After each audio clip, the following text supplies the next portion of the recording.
Hello दोस्तों, स्वागत है आपका अपने YouTube चैनल आउटलाइन क्लासेस पर। मैं राजेश। हम बात करेंगे आज शॉर्टहैंड में, खासकर एपीएस के बारे में। हम बात करेंगे कि शॉर्टहैंड में गलती कैसे कम करें, स्पीड कैसे बढ़ाएं, डिक्टेशन लिखते समय किन चीजों का ध्यान रखें, वर्तनी शुद्धि कैसे करें, एक्यूरेसी कैसे लाएं, मेन चीज ये है।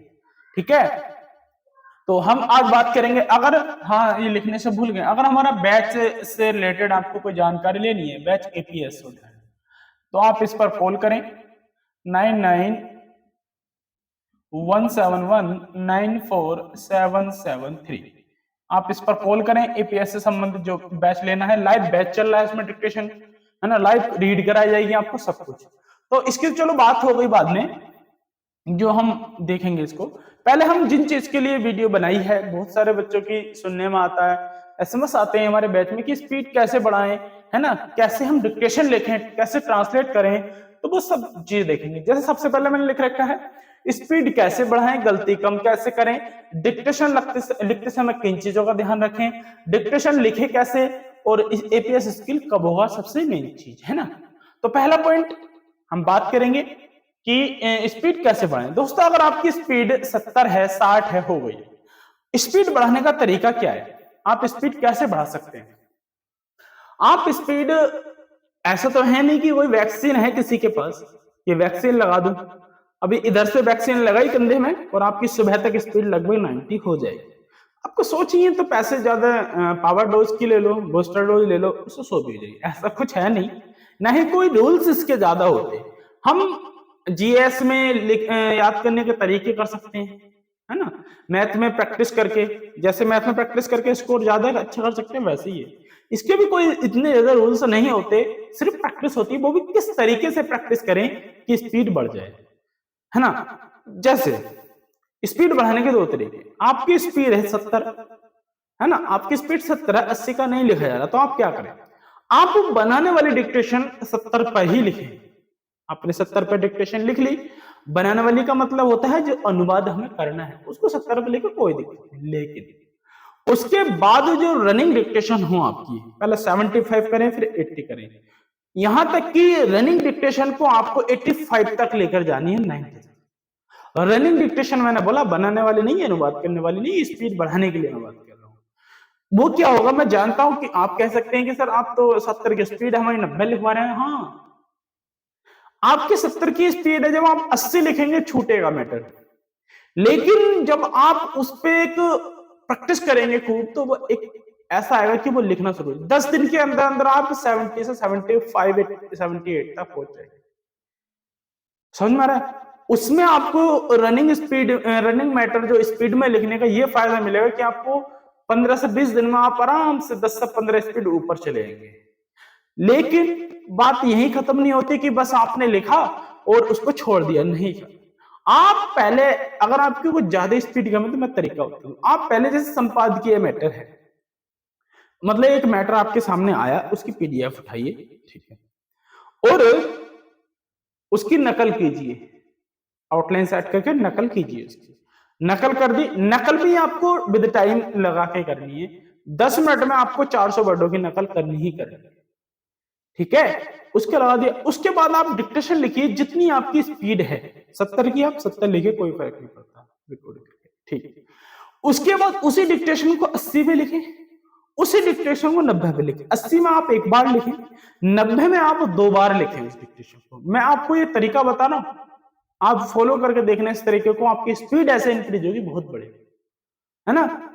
और उसको पहले 70 नकल करी, 70 लिख दी, फिर 80 लिखी, फिर 90 लिखो। 90 पे 2 बार लिखो, पहली बार 70 पे पूरा लिखा जाएगा, 80 पर कुछ छूटेगा थोड़ा बहुत वर्ड, 90 पे और ज्यादा छूटेंगे। लेकिन जब आप दूसरी बार 90 की स्पीड पे लिखेंगे उस डिक्टेशन को, तो बहुत सारे वर्ड आपके कम हो जाएंगे।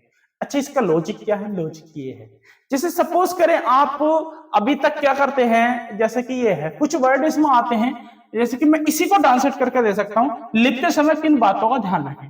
मैंने बोला लिखते समय आप ऐसे लिख रहे हैं, किन बातों का ध्यान रखें, है ना, ये मैंने बोल दिया, ठीक है। लेकिन आपको टाइम लग रहा है ना इसको लिखते समय, ऐसा करके लिखते समय, लेकिन जब आप इसको 90 में लिखेंगे, वो 70 में लिखेंगे, 70 में, फिर इसको 80 में लिखेंगे, तो ये वर्ड थोड़े हल्के हो जाएंगे, मतलब स्पीड पकड़ेंगे। जब आप 90 में लिखेंगे तो इनकी आदत बनेगी जल्दी लिखने की। जैसे ही इन पर कमांड बनती रहेगी, जैसे ही हम इन वर्डों पे पकड़ बनाते रहेंगे, हाथ जल्दी जल्दी घूमने का स्पीड बढ़ती चली जाएगी। तो एक तो ये तरीका है, लेकिन इससे एक्यूरेसी नहीं आएगी। एक्यूरेसी कैसा आएगी, जो आपने नकल की थी उसको 70 पे लिखा, छोड़, 80 पे जो लिखा उसको रीड करें आप, उसको क्या करें, रीड करें। रीड मतलब जो डिक्टेशन लिखी है, सामने आपने पास कोई साथी आपके, अच्छा हुआ ग्रुप में डिक्टेशन लिखे, आपके सामने बैठे हुए साथी हैं, एक एक करके उसको बारी बारी से पढ़ना शुरू करें कि मैं पढ़ रहा हूं, आप मैच करें कहां पे छूट रहा है, गलत है ये। तो इससे एक्यूरेसी बनेगी। ठीक है, एक तरीका ये हुआ। दूसरा, डिक्टेशन लिखते समय किन चीजों का ध्यान रखें।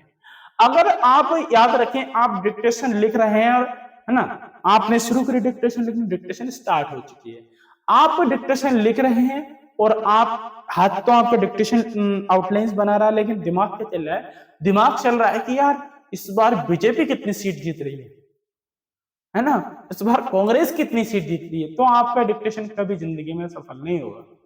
आपको हाथ के साथ साथ दिमाग भी इस पे ही रखना पड़ता है।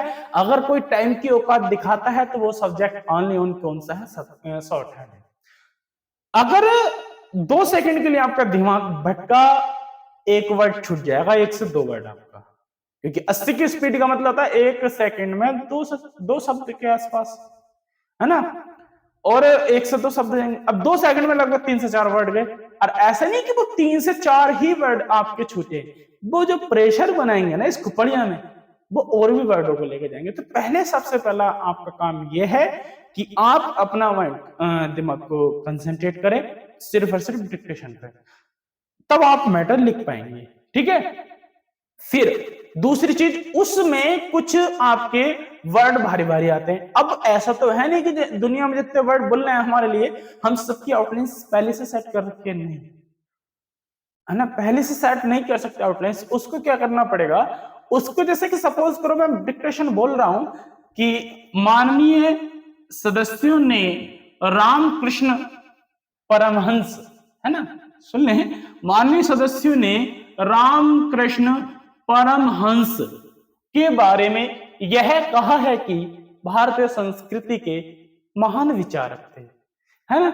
अब इसमें एक शब्द आया रामकृष्ण परमहंस, मैंने तो बना दिया, लेकिन जिसकी स्पीड कम है उनसे नहीं लिखा जाएगा ये वर्ड, तो वो क्या करे, आपने लिखा माननीय सदस्यों ने, आपने राम लिखा ना, फिर कृष्ण करा, कुछ इस तरीके से करेंगे, कुछ ना कुछ तो करेंगे। लेकिन आगे वाले जो है ये लिख दिया आपने, भारतीय संस्कृति के महान विचारक थे, इस तरीके से आपने ये लिखा हुआ। लेकिन जैसे ही डिक्टेशन स्टॉप होगी, आप सबसे पहले पेन उठाएं, पेंसिल, सबसे पहले इसी वर्ड पे आए। आप ध्यान रखेंगे कि कौन से वर्ड आए थे इसमें, एक बार दिमाग में दोहरा देंगे उन वर्डों को जो गलत हुए या लिखे नहीं गए, बिगड़ी आउटलाइन की, तो तुरंत आएंगे यार यहाँ, या तो शॉर्ट हैंड में सही करके लिख देंगे या हिंदी में लिख देंगे। लेकिन एग्जाम में हिंदी में नहीं लिखना, कुछ कॉपी चेक कभी कभी हो जाती है, लेकिन हम हिंदी को ही ऐसे लैंग्वेज में लिखेंगे, इतनी गंदी लैंग्वेज में कि वो शॉर्ट हैंड बन जाएगी। इस तरीके से जरूर थोड़े साफ साफ लिखे, उसमें डबल कोड में नहीं लिखना है हमें, सिर्फ हिंदी को भी शॉर्ट हैंड में लिख देंगे, क्योंकि हमें खुद समझना, हमें उससे मतलब नहीं किसी को समझ में आ रहा है नहीं आ रहा है। तो आप ये तरीका बहुत अपनाएं, जो वर्ड भारी थे उनको याद रखने की कोशिश करें, उससे आपकी एक्यूरेसी बहुत ज्यादा बढ़े। ठीक है, तीसरा बात, जब हम ट्रांसलेट करें उसको डिक्टेशन को, तो आप एक एक वर्ड ना देखें, आप एक पूरी लाइन पढ़ने की कोशिश करें, पूरा वाक्य पढ़ने। जैसे मैंने बोला रामकृष्ण परमहंस, आप राम लिख दिया, फिर कृष्ण देखा, कृष्ण लिख दिया, फिर परम देखा, परम लिख दिया, फिर हंस लिखा, इस तरीके से आप पूरे वाक्य को पढ़ लें। रामकृष्ण परमहंस भारतीय संस्कृति के, बस टाइप करना शुरू कर, फिर अगला वाक्य। इससे क्या कि पिछले वाले जो वर्ड होते हैं उनका रिदम बनता चले जाता है। तो इन तरीकों पे आप स्पेशली ध्यान रखें, और खासकर जो भी आपको पढ़ा रहा है अपनी आउटलाइंस ऐसी लिखें, भले ही एक बार को वो आउटलाइंस बड़ी हो, लेकिन उस पे हाथ अच्छा घूम रहा हो, है ना, उस पे हाथ अच्छा घूम रहा हो, और पकड़ हमारे सचिन जो सर्वनाम होते हैं इनकी गलती कतई नहीं होनी चाहिए, क्योंकि यही एक्यूरेसी लाने में सहायक होते हैं। तो इन चीजों का ध्यान जरूर रखें, कुछ वर्ड जो भारी होते हैं उनको याद रख लें, आगे चलें। ठीक है, और ट्रांसलेट करने का तरीका पूरा पूरा वाक्य देखें, क्लियर है। तो उम्मीद करता हूँ कि ये वाली क्लास आपको बहुत बेनिफिट देगी आपकी एक्यूरेसी बढ़ाने में और स्पीड बढ़ाने में, और लिखना कैसे है वैसे। अगर आपको हमारा बैच चलता है बिल्कुल ऑफलाइन की तरह कराते हैं, ऐसा पूरी यूट्यूब पर कोई नहीं कराता है एपीएस की। आप इस पे एक बार जानकारी जरूर ले लें, मैं बता देता हूँ। 6 से 7 डिक्टेशन एपीएस के लिए कराते हैं, हर स्पीड में कराते हैं, हर क्षेत्र से कराते हैं। सिंगल भी आपको पूरे यूट्यूब पे ऑनलाइन कोर्स वाले बहुत मिलेंगे, लेकिन ऐसा नहीं होगा जैसा मैं आपको कराता हूँ। आप एक बार इसकी पूरी जानकारी लीजिए, हमसे सुनिए, आप लें मत ले आप मजबूर हो जाएंगे। ऑफलाइन से ज्यादा इसमें मैं आपको बेनिफिट दूंगा, क्योंकि हमको 6 से 7 डिक्टेशन एक एक रीड मैं कराऊंगा आपके उंगली से, तो उससे स्पीड डायरेक्टली ऐसे भगेगी बहुत। इतना विश्वास कर सकते हैं, आप ले सकते हैं। तो इस बैच का आप मुझे कॉल करें या एसएमएस से व्हाट्सएप पे एसएमएस कर दें या कॉल कर ले, तो मैं इसको आपको समझा दूंगा। 7 डिक्टेशन डेली करा रहे हैं, 6 से 7, हर एक स्पीड में करा रहे हैं, हर की आपसे रीडिंग करा रहे हैं, जो कि कोई नहीं कराता, सिर्फ आपको रिकॉर्डेड डिक्टेशन दे दी जाती है, बाकी कुछ नहीं। तो दोस्तों उम्मीद करता हूँ ये क्लास अच्छी लगी होगी, आपको समझ में आया होगा, मेरी बातों से सहमत है। अगर इस चैनल पर नए तो फिर सब्सक्राइब भी कर लीजिए, कोई कंजूसी ना करिएगा, क्योंकि काम की चीज है। एपीएस से बन गए तो फिर आप, एपीएस का मतलब है कि आप यहाँ से ऊंचाई पे पहुंच चुके हैं, समझ में। अगर आप किसी भी नौकरी, कोई बात नहीं पड़ता, लेकिन एपीएस बनते हैं तो आप एक चोटी पे पहुंच चुके हैं। बहुत अच्छी पोस्ट है, मतलब एक कह सकते हैं कि पावरफुल जॉब है, तो आप कर सकते हैं। इसके लिए जितनी प्रैक्टिस हो इतनी करें। अगर हमारे से कोई हेल्प चाहिए, अगर हमारे अनुभव से कोई हेल्प चाहिए, तो आप इसे कॉल जरूर करें। आपको जरूर नहीं कि बैच लेने के लिए कॉल करें, आप कोई भी परेशानी है तो आप कॉल जरूर करें। ठीक है, आज के लिए इतना ही। जय हिंद, जय भारत।